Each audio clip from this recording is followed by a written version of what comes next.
Anonymous colpiva anche da Jesolo. È scattata stamane un'operazione con arresti e perquisizioni contro presunti appartenenti all'associazione. Nella rete è finito anche un trentenne jesolano che ora è agli arresti domiciliari.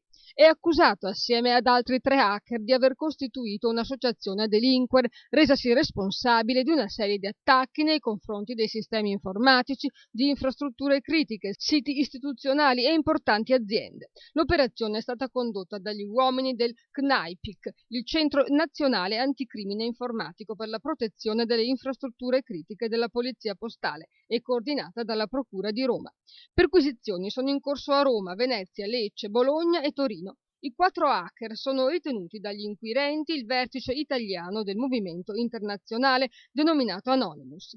Anche se l'organizzazione ha una struttura anarchica, i 4 referenti italiani sarebbero dunque figure di spicco del movimento e ne utilizzavano il marchio quasi in esclusiva sul territorio italiano, portando a termine attacchi ai sistemi informatici e ai siti istituzionali.